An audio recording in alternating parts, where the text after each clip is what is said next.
Hi there, gallery members and new viewers alike. Thanks for tuning in for this latest edition of Gridiron Gallery. If you haven't seen my channel before up until this point with new videos, recommend you like this one and subscribe for more. We got plenty of content on all your favorite football leagues. And for those gallery members out there, thank you as always for tuning in. Really can't appreciate you enough. Now, on to the show.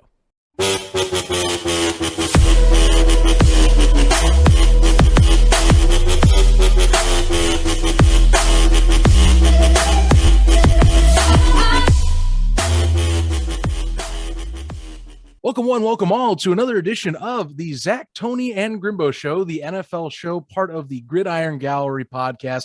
You may be noticing if you are at least watching in here, or you're going to understand as I tell you, it's just really me as part of the Zach, Tony, and Grimbo Show. Funny enough, Tony and Michael took vacations at the same time this week. So it's going to be the Zach² podcast, at least for the Zach, Tony, and Grimbo Show. I'm bringing in for this edition some reinforcements from the Cannons and Tomahawks podcast, part of Belly Up Sports, which we are part of. Is Zach Martin from the said podcast. Zach, thank you for taking the opportunity to join at least myself for this edition of the show. Looking forward to talk some NFL, of course. Plenty to discuss week one, especially for yourself. I understand you're a Browns fan, so we got plenty to talk about, at least on that front. Yeah, no, like I said, I appreciate you guys reaching out and want to get some guys on. And yeah, I couldn't pass me the opportunity to talk about my Browns because, being from Northeast Ohio, now in South Carolina, it's kind of fun to just to be able to try to interact with like a lot of NFC South, type people. But no, it was definitely an interesting first week. But like I said, thank you so much for having me on today. I'm really excited to talk about some football. It's a little bit different than what I usually do when I just talk hockey on the Cans and Tomahawks. So it's a nice little difference because, writing for the Browns as well for Belly Up Sports, it gives me a voice alongside my articles that I do. So right. Thanks for you having me on. Right. And boy, it's probably been an ever evolving voice for yourself over at least the last 3 seasons. I can only imagine. Funny, Cleveland, for Cleveland terms, if Tony was here, this would be a nice conversation because he's a Cowboys fan living in Cleveland, grew up in Cleveland. So he would have. Come on. I know. Really? Yes. We have some fun. I'm a Bears fan myself. So and then of course, Michael's Atlanta. So it's just kind of like a circle of misery every episode for the last 2 years we've done this. I guess so, man. I mean, everyone's just, I guess, so used to the pain. It's like, it's just another week, just being that type of fan. Yeah, so, I mean, hey, we go through it. yeah. Finally seeing my team good for the first time in forever of my existence of 30 years. So it's kind of nice, to finally feel what it's like to actually have a team that's destined to do something. So it's a nice change of pace compared to what I've been dealing with for a good 20 something plus years. So sure. Nice Well, I mean, week one, this is my angle for yourself. I was going to get at, and we'll just dive into kind of initial thoughts on week one. Week one's always the most I think it's in my opinion, it's one of the most fascinating weeks of the year because preseason, you can get some hints of what might come. Everything's still vanilla in terms of, scheming and coordinating in terms of both sides of the ball. And then everything starts to really speed up week one, and you maybe kind of get surprised or you don't expect some, then you go down. Cleveland, I think a lot of people had expectations and, they lived up to it for the most part. It's just a really tough loss under really ugly circumstances. I mean, are you still satisfied with that conclusion that you at least kept up with KC? You can keep up with the big dog in the AFC at least? Yeah. And for me, I've been saying this pretty much all offseason, is that no matter how week one goes, the Browns win, it's fantastic. If they lose, we still got 16 other games. And I mean, you're talking the first game with 9 new starters on defense. So, I mean, you're talking a whole bunch of faces, John Johnson III, Troy Hill, Jadeveon Clowney, you just got a whole bunch of different guys that are coming. And of course, Grant Delpit's coming back. Of course, he didn't play, but you still have him coming back. Green Williams, what you're going to do with him. And then, you got Greg News in the second. It's like you have a whole bunch of guys on your defense. And you're bringing much of your entire offense back, but it's like you had to see what your defense was going to do for you. And you're trying to see what the offense does as well. And I mean, it was disappointing. It's not more so how it was last year where, they get the breaks beaten off them in Baltimore. Mm-hmm. But of course, that's, Stefanski's first game with no real preseason, no real training camp. This year, it's like we have a whole new set of defense. So for me, it's like as long as we kept it close. I mean, I predicted like 34-31 Browns, or I could say it could have been the flip side of that, same score for the Chiefs, just because that's, we're talking back-to-back reigning AFC champs. They won the Super Bowl 2 years ago. I mean, they pretty much brought the whole team back besides maybe like three guys in their offensive line. So it was more so of, can they, like you said, keep up with them? And I think they really did. I mean, held to 10 points in the first half. And I think it was a Nick Chubb fumble and a Jamie Gillen muffed punt that really kind of changed the tide. And then a bomb from Pat Mahomes to Tyreek Hill and a one-on-one with John Johnson third for one play, 79 yards, which, didn't help either. So you're talking like at one point, a 10-point swing in like 2 minutes. So, I mean, it is what it is. I mean, I'm not upset about it. I'm glad, a lot of people were pretty impressed by the Browns. And you look at their power rankings in terms of, like Bleacher Report, ESPN, and a bunch of other ones, they only dropped like maybe 1 or 2 spots, or maybe kind of gained a couple spots because it's like, oh, this team is for real. Because you look at the offense with Chubb and Hahn, they ran all over that Chiefs. I mean, yes, they did. You're lucky. I mean, they were not like 100 each yards wise, but I mean, they still look like they were just knife and slice and dice in that defensive line. I mean, Nick Chubb ran for 19 yards untouched in the end zone in the red zone. So, I mean, and then you look at their fourth down conversion, I think it was like 3 for 3 or 3 for 4. You don't really see that very much. Kevin said fantasy is like, now we're going to go for it. And you're like, okay, this is a nice change of pace. So I'm more so glad of the fact that, like you said, we hung with them. It stinks that we lost, but it's not like you're upset about it. It's more so, it is what it is, but it makes me really feel optimistic for this season. I've always said it before in the preseason. I'm cautiously optimistic of this Browns team. I just want to see consistency. That's all I'm really asking for. And for the fact of what you've seen already, it's a good sign of what this team can do. Give the defense like 5-6 weeks to mesh. And once they click full go, then you're talking about a team that could be really dangerous. And I think you can see a long winning streak starting this weekend. But of course, Baker played really well. The interception, you can kind of not blame him because, Sorensen got him at the last second on his foot because he was trying to throw out of bounds. But, Daniel Sorensen got it at the right time, messed up his footing, kind of underthrew the ball. But, I mean, other than that, Baker went like 8 straight with completions. He threw a 45-yard missile to David Njoku with 2 guys on him. He hit a tight window. So I felt good about that game. It's, like I said, it stinks to lose, but I feel pretty good though. Otherwise to the fact of what the score was, it's kind of wish they kind of won that, but what can you do? What can you do? I mean, it's a top team in the AFC. Then they're notorious for being comeback kings. It's how they won a Super Bowl, for crying out loud, was just comeback after comeback after comeback, and you end on a comeback against the San Francisco 49ers 2 years ago. Yeah. And that just kind of made an identity out of that. So hard to do. You have to play perfect. Unfortunately, you have one bad punt and maybe, one John Johnson a little lost in coverage type of play that kind of turns the game at the end. Yeah, that was kind of weird how you have like one safety on the fastest dude in the league. You're like, where did we go wrong in the scheme on that? But because Hill, to me, it wasn't even a good throw. It was Hill having a better readjustment on the pass that led to him getting a chance to run it for 75. So yeah, pretty much. That surprised me. Yeah, it was. And it's one of those things where it's like the Chiefs are really good at making you pay for your mistakes. Like you said, you got to be perfect. And even Kevin Stefanski said it. You got to play a full 60 minutes. And unfortunately, the Browns played about 53-ish minutes because they gave up, I believe, like 7 minutes left. I mean, it just is what it is. The fourth quarter kind of just got away from them. So it stinks. But like I said, I feel good despite the fact of how the game ended. It makes you feel good knowing that, okay, we can hang with these guys. And I still said it after the game. We'll see them in the AFC Championship game. We'll see them there. We're gonna have a rematch. Go to see who's gonna go to the Super Bowl. So I see Chiefs Browns in the AFC Championship game. Just calling it now. Why not? I think that's very valid. They, like I said, the Cleveland Browns, a lot of people were wondering if it would be a close contest. They proved themselves that they have put themselves firmly at one of the top rungs of the ladder in the AFC. It's not going to be an easy out all year. They are going to be a force to be reckoned with. And talk about, we're looking at the AFC North as we look at through week 1.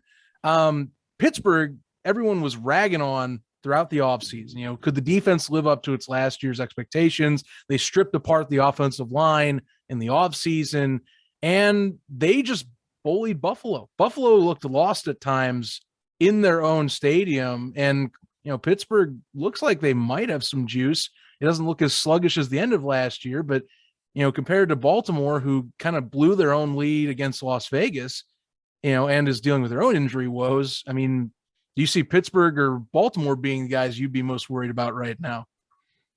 I would say if we had to pick someone that's going to do something, it's probably going to be the Steelers. But I mean, Roethlisberger didn't really play a great game, to be honest. It's just that I think Buffalo more so shot themselves in the foot. That is a good point. To give away. I don't think it's the Steelers bullied them or did something to show that they're back. Because a lot of people shot them up their power rankings. I'm like, let's calm down. It's more so Buffalo just blew that game more than anything else and kind of let it slip away from them.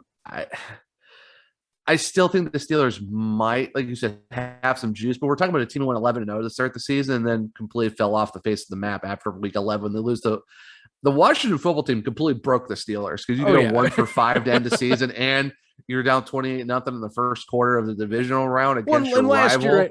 Last year, I think a lot of us had doubts that 11-0 was as legit as it was. Too, it was so fluky. It showed itself going into the playoffs. You could tell it was not. You go 1-for-5, and then you're down 28-0, and then you're like, oh well, it's the last week. No one really cares, and it's like, oh well, we gifted you 4 touchdowns. It's like, okay, well, you guys lost. That it's not the same old Browns, but it's I think if the Ravens didn't lose 25 running backs to ACL tears, I think you could say Baltimore might be the problem. They still might be, but I really don't know because I don't know how much Lamar Jackson can do in terms of carrying that offense with no real run threats behind him. I mean, are you really going to rely on Le'Veon Bell as your backup running back and stuff like that? That's going to be tough. And you got your receivers. I mean, Sammy Watkins, do you really think he's going to carry a team with the offense like that?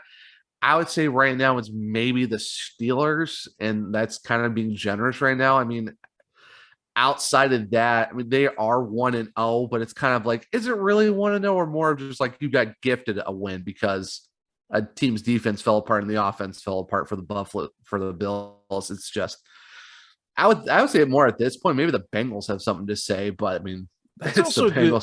You see, that's a fair point, though. They jumped out to a nice lead on Minnesota, and even though they gave up the 10-point lead to go into overtime, they finished off the job, even with a questionable review, of course, of Dalvin Cook's fumble, if you will, fumble. But, the fact that they got the job done, Jamar Chase looks smooth compared to his preseason form. So, I mean, Cincinnati's got to be feeling pretty nice right now. They're going against my Bears this weekend, and I think they have a shot, Yeah, I mean, it's still weird that the fact he didn't go offensive line first round because everyone knows it's kind of what they really need right now. But I mean, Joe Burrow kind of held his own. I mean, it'll be interesting to see how they go later down the stretch. I mean, like you said, they kind of blew that lead, then kind of won it against Minnesota. And Minnesota is good, but are they good enough to win the NFC North? I don't think so. I mean, that's still a team I kind of not want to overlook because, they still have Thielen, they still got Jefferson, they still got Kirk Cousins to whatever extent you consider him to be at right now. Like said, Dalvin Cook too. I mean, the Vikings aren't really a team to overlook. But right now, I don't want to come off as I want to be so biased on my Browns, but when you're looking at the rest of the division, it's kind of it's almost the Browns AFC North to lose. And maybe you could kind of say the Steelers might have a say in it, but at this point, no one really knows. I think if you ask me week 6 how I'm feeling about it, that can probably give you a different story. But as of right now, it's kind of it looks like it's going to be the Browns, and then it might be the Steelers, and that's pretty much about it. Maybe the Bengals if they could kind of prove themselves. Maybe if they go 3-2 or 4-1 in the first 5 games. Maybe we'll say something about these Bengals. So I guess we'll see. The Ravens, Who really knows at this point? Who knows? Just stay healthy, right? Just pretty much, yeah. Keep bodies on the field. Yeah, whatever you need to do, like terms like setting like a prayer circle of candles, or maybe do some like throw some sage in the stadium, whatever seance you can do to give you some good vibes. Go to the nearest Maryland crab joint in the city, and have a festival to praise to the football gods. Yeah, right. Pretty much just set a nice spread out in front of the stadium and just pray to the football gods that you like, please just stop giving us this misery. But who really knows at this point? All right, I'm going to give you a question here relating to just how this week went. More of the surprise to you, the NFC West having all winners this week, or the NFC North being 0-1 across the board down their slate? I would say probably the NFC North, because if you really look at the NFC West, they really have some good teams. I think, the Cardinals did get better. They got a lot of guys in their offense now. The defense got a little bit better. Do I think they're going to go like 10 wins? Probably not. But I still think they have a good shot, at least maybe getting 9 wins this year. And if you look at the Seahawks, I mean, it's the Seahawks. You have Russell Wilson and DK Metcalf and all those guys. I mean, I really want to look past them as well. And I mean, look at the Rams. I mean, you got Matt Stafford as your quarterback, who just went lights out for you. So I mean, I'm not really surprised by the NFC West. I mean, they've always been a pretty solid division, and I think that across the board they got better. I still can't believe how the Rams still had to give up so much. Like the Rams basically just got Matt Stafford, and everyone in Detroit's like, what? Okay. But no, I say more so the NFC North, just because the fact that unfortunately I have Aaron Rodgers on one of my fantasy teams, and I'm seriously not having a good time right now with the fact that I could have started Derek Carr over him and gotten more points. Oh my God, no. Yeah, Derek Carr had too. Yeah, Derek Carr got me more points than Aaron Rodgers, and he was on my bench. I even got Jared Goff. I even got Jared Goff in free agency just to be in case as my third quarterback. That really tells you something. I'm re-looking at Carr's stat line. I'd be crying right now. That's harsh. I still won my league though, thank goodness. Oh, that's good. I won the week despite having like Aaron Rodgers with his 1.32 points, which is just absolutely abysmal. But you would think the Packers are putting a little bit more of a fight against the Saints, and the Saints just donkey stomped them to the ground. Minnesota, like you said, I would say Minnesota could have won that game against the Bengals. So it's not really.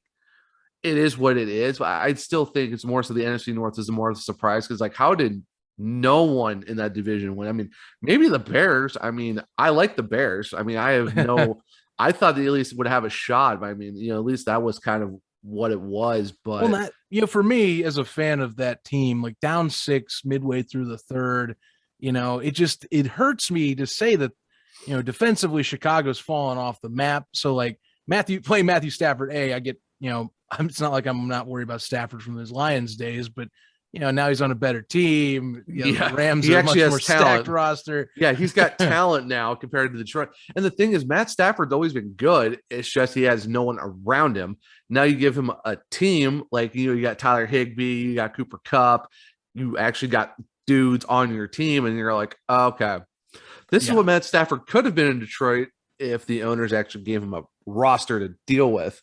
And now he's got a roster. He's going to be a problem for the NFC West. And yet somehow Jared Goff was only 25 yards away from possibly tying his contest against San Francisco. That was off just silly circumstance too, with that Deebo Samuel fumble. They even gave him a chance. But kind of nuts to think about with how little there is in Detroit right now. Yeah, I shout out to Deebo Samuel. Got me a lot of points in fantasy. That's true. He got me like 30-something points. Besides that fumble, he had an excellent day. yeah, I'm not upset about it, but no, it's just it's weird for the fact that you swap quarterbacks, and it's like, wow, they're actually both pretty good on their different teams, which makes no sense. But welcome to the NFL. Nothing really makes sense half the time, but I definitely say the NFC North was more of a surprise, because there's could have been a couple teams who actually could have won those games. The NFC West has always been a division that's always been predominantly good even if it's like one or two good teams, the fact they went across the board, Sure. I'm not really shocked because of the fact that it seems like every team in that division got better in the offseason. So I think the NFC West is going to be an interesting division to watch this year as the season goes along. Will they all have winning records? Probably not, but I'd say it's going to be a lot closer than people think was going to be. Yeah, it's going to be a race. It's going to be a dogfight without a doubt. Currently, I know that between me, Tony, and Michael in our normal show, we're all taking bets again this year on who's going to win the West. I've got the Rams personally. And if I remember correctly, and Tony will probably knock me off show for this to fake it, I think it was that Tony's got the Seahawks and that Michael's got the Cardinals. Could be wrong, or could be the 49ers in there. I'll ask later, or I'll get, of course, told off on one of my DMs. You said it wrong on the show, by the way. So it's like, dang it, Zach, what are you doing? I'm so. Which Zach though? That's the thing. It's like that Spider-Man meme. We're just pointing at each other. Exactly. Like, no, it's that Zach. No, it's that Zach. I should have promoted with that. That's why I made a mistake. Bad past me. Hey. You can do it in post though. Be like, hey, which one is it? Could I you never know. The magic of editing, right? Hey. Speaking of QBs there, Zach, as we're talking, you mentioned Stafford and all that. One of the big focuses of week one was the rookie QBs. We saw 3 start, and we'll stay with the starters. I know that Trey Lance threw a TD, Justin Fields ran in for one, but I'm not going to mention those much because it was very limited playing time, and those guys are on different timetables. Meanwhile, there's 3 teams. They threw their guys into the fire with, I would say pretty positive to, I wouldn't say disastrous results, but, situation, of course, plays into that. So, okay, let's look at this. You got Mac Jones in New England. All 3, by the way, lost their opening games of their careers. However, different play. At least we look at the presses, look at things. Mac Jones seems to be the one that had the best premiere of his at least best debut as a starter. Zach Wilson running for his life. Trevor Lawrence, similar case, but a few more picks. What did you make of all of this? I'm going to be honest with you on my end. Mac Jones impressed me because I did get to watch at least a solid amount of that New England and Miami game. He looked like he had at least was a solid veteran status right now. So that ceiling could be much higher. Lawrence and Wilson, they're just in situations where you need to make the best of what you got right now. Yeah, no, for sure. And I agree. I mean, yeah, you can say Alabama's not really good at producing quarterbacks. They can produce running backs, but quarterbacks, you've really seen it. Not so much. I think probably Mac Jones is the best kind of NFL quarterback they've produced in their program's history, which is kind of weird of all the national titles they've won. But I think it's because, like I said, you're off of your running backs, like, Ingram and Derrick Henry and all these other guys.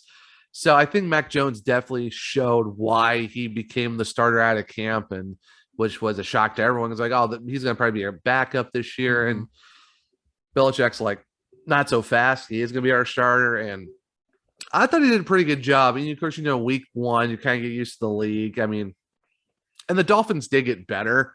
I still think that everyone's like, oh, the Dolphins are here. It's like, I would pump the brakes on the Dolphins a little bit. But in terms of like Mac Jones, I thought he did a pretty good job. Give him some more time, give him like half a season to get used to the league, get used to how everything goes, and get used to the playbook and all the guys around him. I even said at the beginning of the season on other podcasts, like the Patriots are in a team to really, overlook because they're bringing all of their opt-out guys back that they didn't have last year. So I kind of throw last year's record out the window, because they lost a lot of dudes to opt-outs, and they got all of them back. True. Plus, they got a whole new tight end crew, and they brought a whole lot of guys in free agency as well. And I think they got better. And if you just give Mac Jones a half a season, or maybe this year, to get acclimated to the league, year 2 could look like a really solid year for him. So I agree with you. I think his ceiling is a lot higher than people think it's going to be, and it's like kind of like a steal for the Patriots to where Mac Jones was, because everyone thought, oh, he's going to go number 1 overall or top 3. Said he falls all the way, I think it was like 10th or something like that to the Patriots. It's kind of like almost a steal at that point. Like, then you're talking the first 10 picks. I think Mac Jones is kind of a steal for them. So I definitely think he's probably got that potential to be that dude. Like you said, Zach Wilson and Trevor Lawrence. I mean, at this point, it's like you don't know what's going on in Jacksonville, because Urban Meyer he's not used to the NFL. He's not used to how preseason works. So it's kind of like, you don't know how you're doing training camps and all this other stuff and getting guys ready. And apparently he's berating people on the sidelines already in preseason. So yeah, you have to remember, Urban, it's the NFL. You're dealing with grown men, not college kids. So that's kind of not really, we'll see how long that's going to work out. But in terms of Zach Wilson, I mean, let's be honest, you're playing the Panthers. I mean, they're not the world beaters of the Panthers. Or you're talking like, when they played the Patriots in the Super Bowl, or, when they had Steve Smith early on and Cam Newton was kind of, Cam Newton at the time. Mm-hmm. I mean, I still think that it's like Zach Wilson's in a really bad spot with the Jets, because it is the Jets, and we all seen how they got rid of Sam Darnold really fast, and now they got Zach Wilson now, who you're going from BYU to New York. You're talking a big culture difference, not just on the field, but off the field, because you're going from Utah to New York. That's a huge expectations right there. Exactly. Especially with New York media. I mean, it's going to be rough. And even that roster is tough. So, I mean, I think out of all three of them, if you had to rank how their week went, I think it's probably like Mac Jones. Then it's like maybe Zach Wilson a little bit, and then like Trevor Lawrence. But you're talking like to the minute, smallest grain of detail difference of like maybe 0.00001% difference between Jones or with Wilson and Lawrence. Sure, I think Mac Jones is by far right now. I think Jones has probably the better odds of being that guy for his team right now. But yeah, the Jets and the Jaguars, it's going to be a long season for those guys, and that's putting it nicely at this point right now after week one. Right. And I was expecting the Jags to get a week one win against the Texans for all that was worth. But Tyrod Taylor, obviously, and his ragtag team that they Frankenstein together have done much better than I thought they would already. So who knows what could be up next for them? Yeah, it's crazy.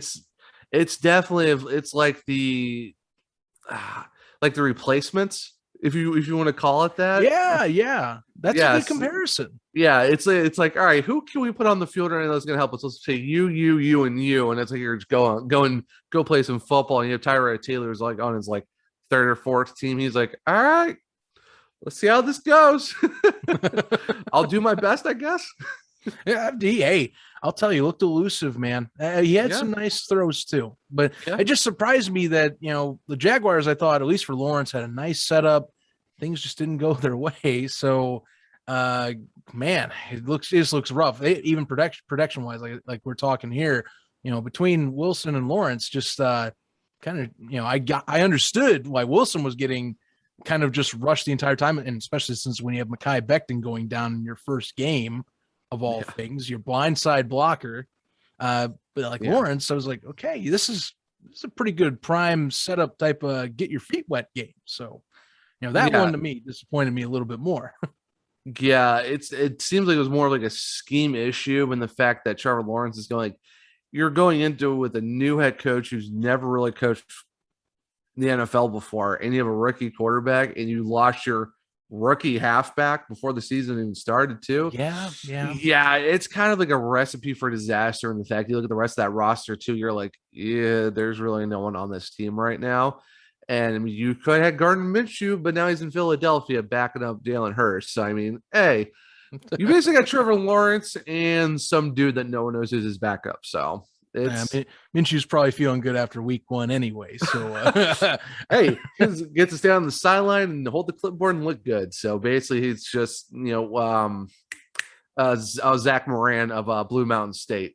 He gets a nice position, not really doing anything, but he's like, hey, I look good doing holding the clipboard, so why not, right? bringing that southern swagger up to Philadelphia with that trade. Hey, Philadelphia loves their swagger, so I mean, it is what it is. He fits right in. Why not? No joke about that. Oh my gosh, I really looked like even with the performances week one with the rookies, I look forward to how they develop, of course. So we'll be seeing, injuries or not. That's going to be, of course, a developmental piece. I mentioned Mekhi Becton. That was one of a few injuries that kind of stood out in week one. we always kind of want, like, week one injuries to me are always the worst, just because, most of the season ending ones, you're like, well, that might hurt my season, or there it goes. Some of the key ones for those that are listening at home or watching on YouTube, mind you, here's some of the guys you might be just going, damn, I can't believe they're already out. Jerry Jeudy is going to be out at least 6 weeks, by the way. High ankle sprain, looked god awful on television. If you saw it, that looked really bad. I'm like, thought he snapped that thing. It was like Dak Prescott vibes from last year, from watching that injury. Yeah, like, there goes. You see him on the cart too, just like holding his head. You're like, man, you hate to see it for a dude like that. You never want to see someone get hurt, and the fact of how nasty that looked, you're like, ooh, that might be season ending. When they're saying 6 weeks, it's like, well, at least it wasn't as bad as we thought it was going to be, but it still stinks. So you lose him for the first like 6. You lose him for another 6 weeks. You're talking about week 7. You're talking about week 8 when he might be back, depending on how his trajectory is after that, because they still might have to watch out and keep him kind of like, not as full go by that point. So you could look at like maybe like week 9, week 10 before he's really 100% to get back going again. And by then, where are you looking in your division at that point? So that's a tough loss for the Broncos. Right. And for a pretty smooth opening, credits the Giants. But I mean, Teddy Bridgewater looked like he was definitely, up to speed and efficient, someone that I think maybe they were looking for a little more with Carolina. It is week 1, mind you, still, but he looked pretty good. It just stinks to lose a weapon like that, especially Courtland Sutton, not all the way looking like he's backed up to speed like he needs to be after last year's season ender. Other key injuries: Ryan Fitzpatrick's subluxation of a hip. So Taylor Heineke's going to be in. You got Raheem Mostert, who they originally thought would be back in the season, but he said that after consulting, he is done for the year. So that opens up a path for possibly Trey Sermon or others on that committee, if you will, in San Francisco. But still, Mostert, key piece to that offense too. It's just a shame. Also for San Fran, and this stinks because San Fran, last year, they were the most injury-riddled team I felt that had a chance, and now you're doing the same shtick. It always makes me wonder what's going on with training in certain teams. We see this with the Chargers over the past several years that this has happened. Here in San Francisco, it's kind of a similar case. Jason Verrett tears his ACL. That is your number one corner. Remember, Richard Sherman's not there anymore. So Verrett was brought in to be that guy. That really is a shame to have a season-ending ACL injury week 1, and apparently it was an ugly one too, based on the broadcast.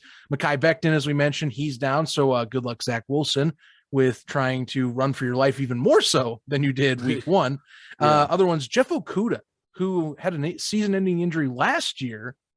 Again, this year, it's going to be a foot that is going to most likely take out his season. Actually, it was a foot injury that was ruled, but he tore his Achilles, so it's definitely season-ending. Oh, geez, yeah. Again, you hate seeing it. Other ones that are mentioning, at least, to keep in mind, you also got you looking at like Marshawn Lattimore, that's more of a thumb injury. These are minor ones.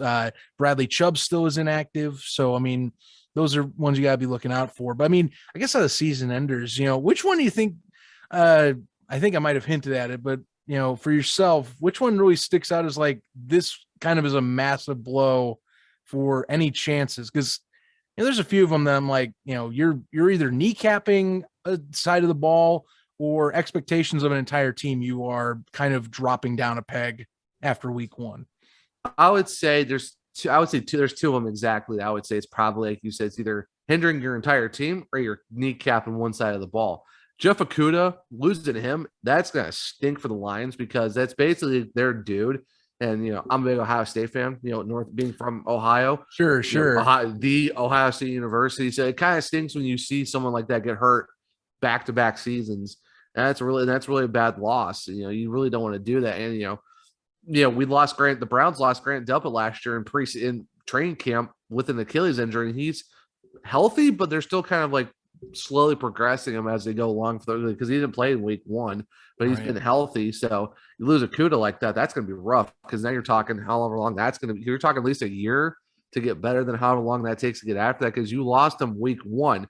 You're not talking week 1 in training camp.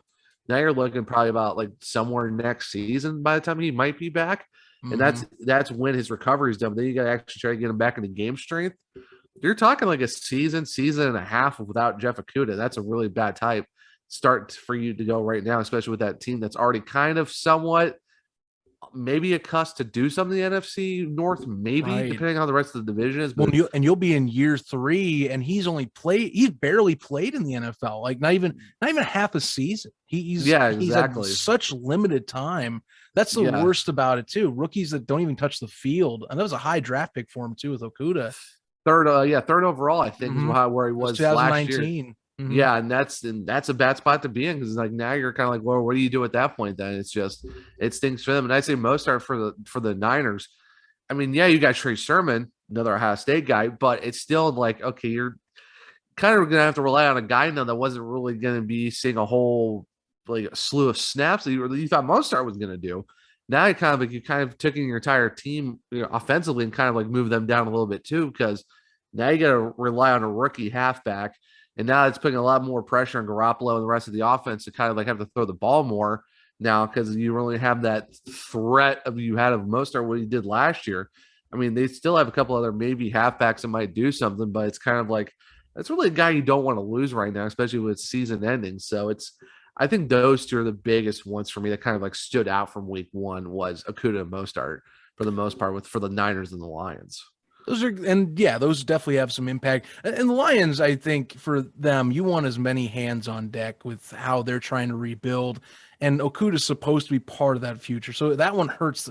To me, it just hurts because it's a young guy that doesn't barely touch the field. So I really hate to see those injuries. I mean, Chicago, we dealt with that with Kevin White, and I really wish we could have seen what Kevin White could have done. I feel bad for Okuda because I hope that he doesn't follow a similar path where it's like you're dealing with injuries for 2 years and then you have to worry about recuperating and mentally getting back into the game after going, why do I keep running into these walls? So Yeah. I hope the best for him in recovery and that, next year he does have, full healthy season where it's not a freak injury. That's the thing that sucks. And then Mostert, here's a running back that's going to turn 30 next year that, you're wanting to get at least one, you're going to want to get at least a really solid year to where you can fend off, say, like Trey Sermon, who's surprisingly was inactive this past week, but is still going to make an impact moving forward. And you're going to possibly get replaced. I hate saying like that, but that's the nature of the business at some point as the youth kind of takes over.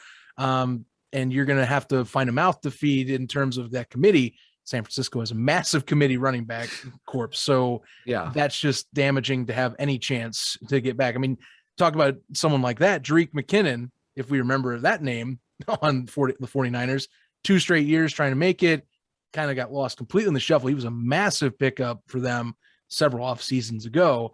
That's what I worry might happen in this case is you have someone that fades into the background and then you'll see like Sermon, or I believe it's Elijah Mitchell, I think it is, that is going to take over those snaps. For me, as I already hinted, Mekhi Becton, Zach Wilson needs as much as he can get for development. Oh yeah, for and sure. For how well Becton was last year, that one I just am kind of going, oh my God, you could not have asked for a worse injury right now after seeing him get, I believe he was sacked 6 times in that game against Carolina. So it's only going to get worse, my friend.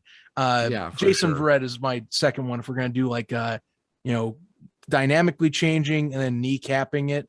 Because Verrett to me is like kneecapping the defense completely, your number one corner going down, you can manage that. And San Francisco's done pretty well in the Kyle Shanahan era of managing that.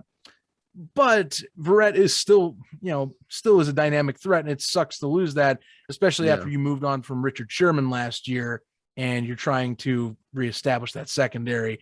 That to me is a shame. Both those two to me, I look at, but every year you got some stuff like that you worry about, and it's just week one for you. So roll the dice. We're going to conclude this here as we end the show. I want to give you a chance, Zach. Cannons and Tomahawks. Now I know it's mainly hockey, so of course it was some people, if they're listening in and they looked up your show, they're probably like, interesting, a hockey podcast. Not saying you can't talk football, right? But if there are hockey fans listening in or multi-sported fans, please, I entertain you to advertise your show currently as you get this chance as we wrap up. No, I appreciate it. Yeah. So, Kansas Tomahawks, we do a lot of hockey and stuff like that. We actually are starting season 2 here pretty soon. We're actually getting a new name. You are? For our second season. We're actually excited. We're going to be called the Lamplighters podcast.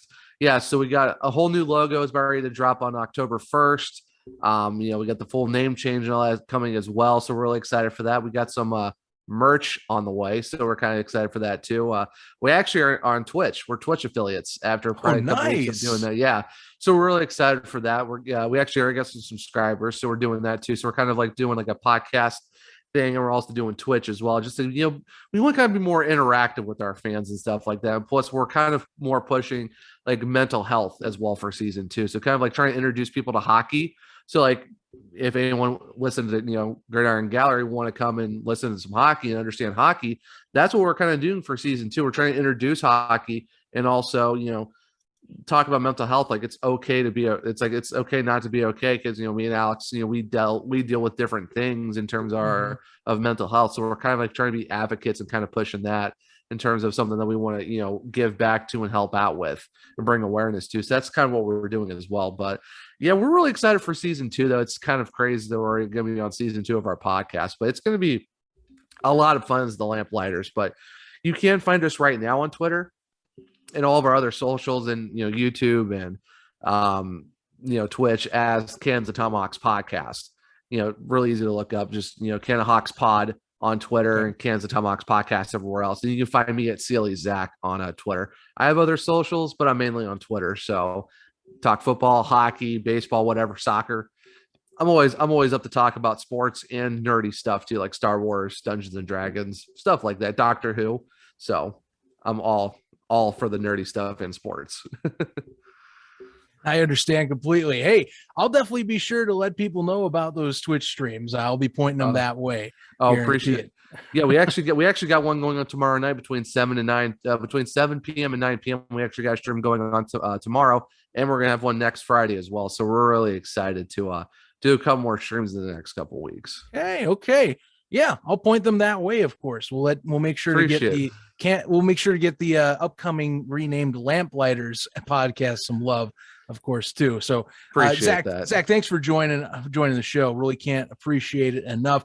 For those listening in or watching, if you want to follow us on social media for Gridiron Gallery, which is what is hosted for the Zach, Tony, and Grimbo Show, be sure to follow us at Grid Gallery Pod on Facebook, Instagram, and Twitter. Again, that is at Grid Gallery Pod. You can also give us a like and subscribe if you're watching this on YouTube currently. Really, that'd be appreciated. Likes and comments really do help a lot with these shows and trying to get them out there to other listeners as well. All the YouTube jazz and whatnot of trying to find the algorithm and all that. I'm still learning a thing or two, but follow us on those platforms, give us a subscription, if you will, and follow along with the journey, and, follow along course with Zach and Alex over there for the upcoming Renamed Lamplighters podcast. So, give them all the love you can too. And again, appreciate your time here, Zach. Thank you very much. Hey, Zach, thank you so much for letting me come on the show. So it was fun doing the Zach² or the Zach's episode. So this has been a lot of fun. Appreciate it. Without further ado, that's going to do it for this edition of the Zach, Tony, and Grimbo Show, the special edition Zach². Until next time, everyone, thanks as always for tuning in. We'll have another Zach, Tony, and Grimbo Show, most likely with Tony and Michael back for the next one, and with a different Belly Up Sports podcaster for next time. Just have to wait and see. But until then, stay tuned, everybody. The Gridiron Gallery Podcast. New episodes every Friday on your favorite podcast platforms, YouTube, and premiering first, as always, at 11 a.m. Eastern, 8 a.m. Pacific, only on unhingedsn.com.